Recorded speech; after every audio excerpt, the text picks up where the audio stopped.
निराश नहीं होना चाहिए। बहुत समय पहले की बात है, एक राजा का दूसरा राजा के साथ घमासान युद्ध हो रहा था।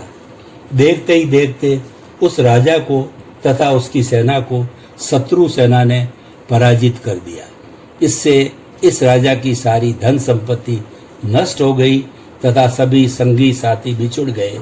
कुछ बचा था तो बस अब उसके प्राण बचे थे, इसलिए शत्रु निरंतर उसकी तलाश में लगे हुए थे। वो राजा अपने प्राण बचाने के लिए इधर उधर भाग रहा था। उसके मन में बार बार यही चल रहा था कि अब वो नहीं बचेगा। भागते भागते वह एक छोटी सी गुफा में घुस गया। गुफा में घुसने के बाद उसने सोचा शायद अब मैं बच जाऊं, लेकिन उसका मन बार बार कह रहा था कि कभी भी शत्रु की तलवार का प्रहार हो सकता है और अब तो कहीं भागा भी नहीं जा सकता। तथा वह बहुत निराश हताश हो रहा था। लेकिन उसी क्षण उसने देखा एक मकड़ी गुफा के दरवाजे पर जाल बनाने में तल्लीन है, लेकिन वो बारंबार कोशिश करने के उपरांत भी सफल हो नहीं पा रही थी। राजा मन ही मन सोचने लगा, ये बेचारी व्यर्थ ही प्रयत्न कर रही है, बिना आधार के भला जाला कैसे बन सकता है। किंतु कुछ ही क्षणों के उपरांत राजा ने आश्चर्यचकित होते हुए देखा कि मकड़ी सफल हो गई।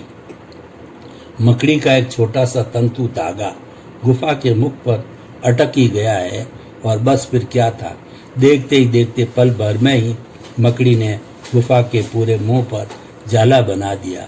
उसी समय शत्रु राजा के सैनिक वहां आ पहुंचे, लेकिन गुफा के मुंह पर जाला देखकर उन्होंने मन ही मन अनुमान लगा दिया कि यहाँ कोई नहीं हो सकता और वे लौट गए।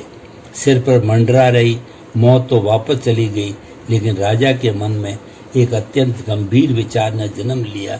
वह सोचने लगा, ये छोटी सी मकड़ी बार बार गिरकर असफल होकर भी निराश हताश और परास्त नहीं हुई, और मैं मनुष्य होकर भी इतना निराश हताश हो रहा हूँ। अगर मैं भी इस मकड़ी की तरह उत्साह धारण कर लूँ तो अवश्य एक दिन शत्रु को पराजित करके पुनः अपने राज्य की स्थापना कर सकता हूँ। और उसने उसी समय दृढ़ संकल्प कर लिया कि एक दिन वह अवश्य ही अपने उद्देश्य में सफल होकर इस मकड़ी ने मेरे संकल्प को मजबूत स्थापना एक दिन सफल होकर रहेगा। इस मकड़ी ने मेरे संकल्प को मजबूत कर दिया है। ऐसा सोचते हुए गुफा से बाहर निकला और अपने अंदर एक नई इच्छा शक्ति, उत्साह और संकल्प का अनुभव करने लगा। और इस दृढ़ संकल्प के साथ उसने पुनः अपने सभी साथियों को एकत्रित किया और अंत में शत्रु पर विजय प्राप्त कर पुनः अपने राज्य की स्थापना की।